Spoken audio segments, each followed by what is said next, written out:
On this episode of How to Make Dinner, I'm cooking with miso paste.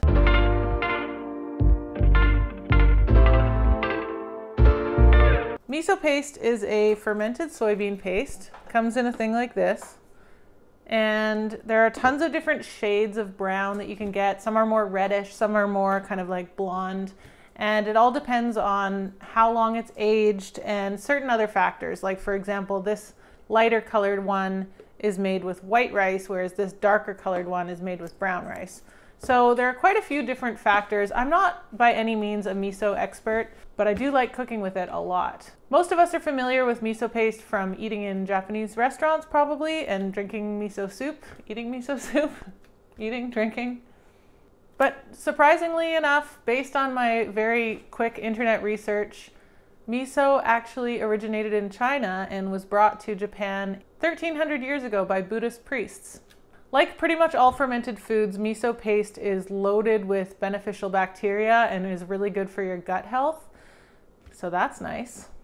One thing to keep in mind when you're using miso is that when you cook it at a high enough temperature, all those good beneficial bugs do get killed off.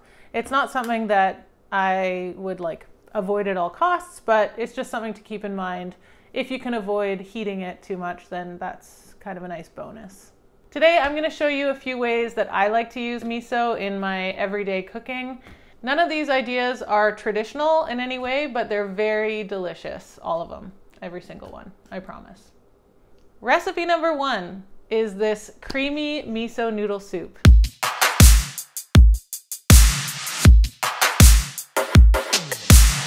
I got this recipe from a blog called Couple Eats Food, and I was looking for a way to get some noodle satisfaction into my life. I think it was a Sunday night, everything was closed, and I just required spicy noodles. Luckily, I had these dried ramen noodles in my cupboard. I really like these noodles. They're very nice to have on hand. That being said, if you had another kind of noodle and you didn't have ramen noodles, you could still make this soup. To make these noodles, you'll need miso paste, gochujang red pepper paste, dashi stock, which I didn't actually have, so I used chicken stock, unsweetened soy milk. This is the key because this makes it creamy. Some garlic, some soy sauce, some sesame oil, some green onions, an egg if you want a jammy egg with your ramen noodles, which I absolutely do, and the noodles themselves. To make this noodle soup, the first thing I did was cook the noodles, and I just did so according to the package instructions, and then I drained them and set them aside. I also made the eggs ahead of time, so if you haven't watched my jammy egg video, that is a really good tutorial on how to make a perfect jammy egg every time. For ramen eggs, I tend to do 7 to 8 minutes, so it depends on how runny you want it, but I think 8 minutes is a more classic ramen egg texture. It's just perfectly jammy. And then I heated some sesame oil in a pot, and then I added some chopped garlic and cooked for about 1 minute or so, or maybe even 30 seconds, just until I could start to smell it. And then I added the red pepper paste and stirred it for about 30 seconds. And then I added the soy sauce and the stock. And then goes the soy milk. And then I just gently stirred it all together, brought it up to a simmer, and let it simmer for about 5 minutes. After 5 minutes, I added the miso because I thought it would be nice to add it towards the end so that it didn't cook as much of the good bacteria away. And then I just served it over the hot noodles, and I put the egg on the side, and I sprinkled the whole thing with sesame seeds and some green onions that I chopped up. And this soup, I tell you, it'll change your life because you'll just want to make it all the time, and you'll probably always have the things on hand that you need to make it, so it's such a winner. The next recipe is this quick vegetable slaw with maple miso vinaigrette. When the tomatoes and cucumbers are kind of out of season, I start gravitating to the cabbage and the carrots and these kind of heartier, wintry, fall-y vegetables. So this is perfect for that. For this slaw, I just put some miso into a bowl and then added a little bit of sesame oil, a little bit of maple syrup, some raw apple cider vinegar, and then I whisked that together until it was quite smooth. You always have a few chunks, but that's fine.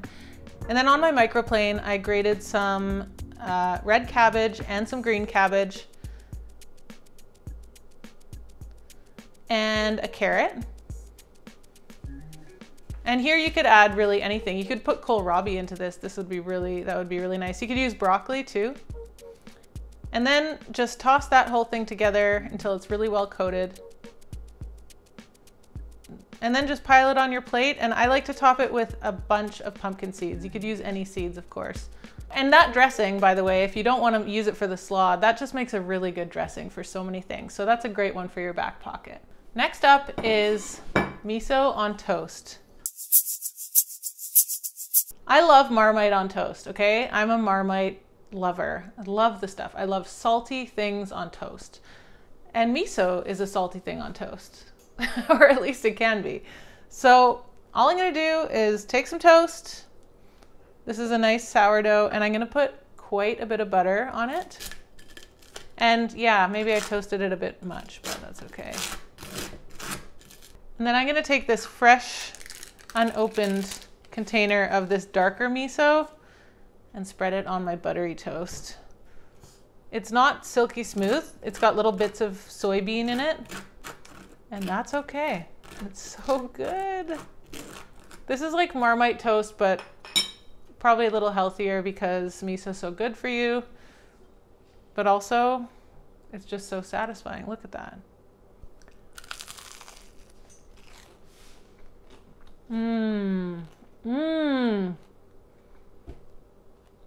The depth of flavor you get from this miso. It's almost got a cheesiness to it with the bread and with the butter. It's so good. If you have miso kicking around and you don't know what to do with it, just put it on your toast. It's so good. Next on the agenda is miso gravy. There's a really famous vegetarian restaurant in Vancouver, BC called Nom, and they make such a good miso gravy. They bottle it. You can get it in a few stores kind of around this area. But the best thing that they used to do with it was they made this dragon bowl that had wedge fries and broccoli and a few other things I can't quite remember. And it was just doused with this miso gravy, and oh, it's so, so good. I have so many memories from that restaurant. I love it. For the miso gravy, I have 1 cup of cold vegetable stock. You could use any kind of stock you have. Into the cold veg stock, I'm gonna add a tablespoon of cornstarch, 2 tablespoons of miso, and I'm just gonna use all of this because it's the end of the road for this guy. I'm just gonna turn it on to medium and bring it to a simmer. Make sure to get that cornstarch mixed in at this point. Because the stock was cold, the cornstarch mixed in nice and smoothly. You definitely don't want to add cornstarch to hot liquid or it'll be lumpy forever. And then as soon as this starts to bubble, it's going to thicken right away. I can see it starting to thicken up. Oops. As soon as it starts to bubble, I'm going to turn the heat off. And then I'm going to add a tablespoon of my favorite nutritional yeast. And I'm actually just going to eyeball that because too much nutritional yeast won't hurt anyone. Just whisk that in. Oh, so good. And okay, before anyone corrects me, this is technically not gravy at all. So anytime you thicken something with cornstarch, it's technically called a thickened jus or a julier if you want to be French about it. To make a pan gravy, you're supposed to use flour mixed with the drippings of whatever you're gravying and then with liquid added to that. Okay, I'll give it a quick taste.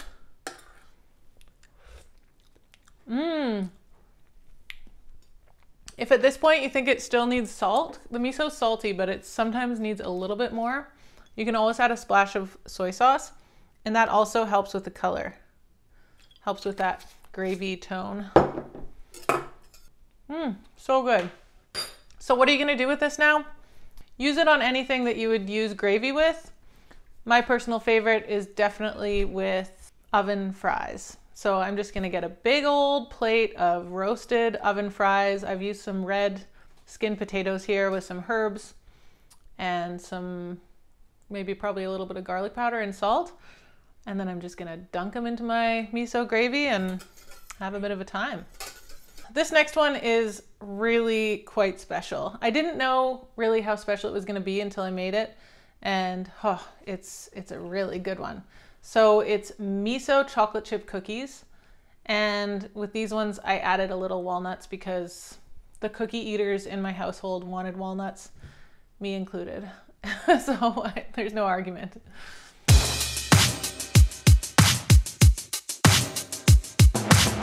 Who doesn't love a little bit of salt to offset the sweetness of a chocolate chip cookie? If you're using sea salt, that's awesome, that's great, but a little bit of miso right in the dough is so nice, and it just adds a really nice depth of flavor. This miso chocolate chip cookie recipe came from a blog called A Cozy Kitchen. I'll put all the links to the recipes that I've used in the description box below. This recipe starts like most cookie recipes, which is creaming butter and sugar together. But in this case, you're also mixing some miso paste into there. So you kind of just cream those three together until it's nice and smooth. You can use a mixer for this, but it was nighttime when I made these, so I decided to take the peaceful approach and mix it by hand.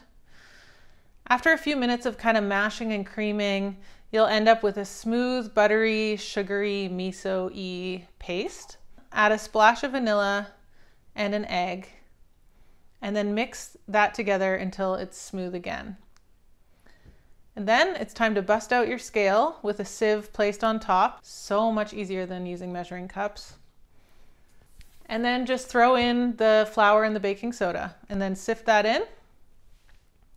Stir that together and then add in some good quality chocolate chips and a big handful of walnuts. I love walnuts. I always like to use a portion scoop to scoop out the cookie dough, and I like doing that before chilling the dough because then it's just easier to scoop that way, so I'm not scooping firm chilled dough. So I scooped them all out onto the baking sheet and then chilled that whole thing for a good hour in the fridge. And this recipe made exactly a baker's dozen, which is kind of a nice bonus.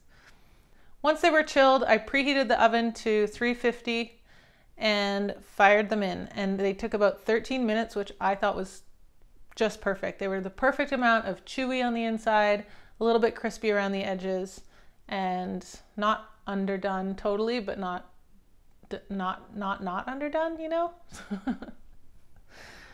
They were insanely good. I love these cookies. I will definitely make them again and again. All right, this is so simple, but I have to do it anyway. It's miso mayo. It's just a spoonful of miso with a whole bunch of mayo. And because miso is so thick, I like to start with a little bit of mayo at a time to kind of loosen it up. Now it's kind of getting a bit more loose, so I can afford to go hog wild with the old mayo here. And this is homemade mayo. I'm not going to show you how to make it again because I've showed you twice now in 2 separate episodes for homemade mayo. And at this point, I mean, you can be as generous with the mayo as you want, but this just on its own is such a good sandwich spread. It makes a really nice like chicken salad mixture if you were to toss that with chicken. Oh, a bit of celery, some green onion, little sesame seeds.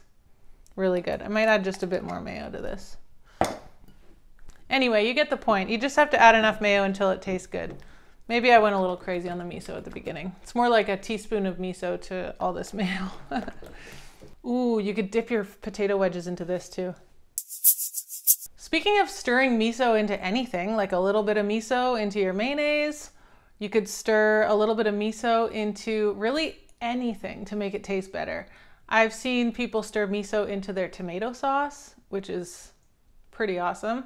Spaghetti and meatballs, I think Marion did that, and I was like, yeah. Fold some miso into your mashed potatoes or mashed any kind of root vegetables for a little bit of a salty, kind of flavorful oomph. Stir some miso into a chowder. Stir some miso into any cream sauce if you're making like a creamy sauce for pasta. Be a little bit careful because it is quite salty, so, you know, use a little bit of restraint. But overall, you can't go wrong with miso. It just makes everything taste good. That's it for the miso episode. I hope you liked this one.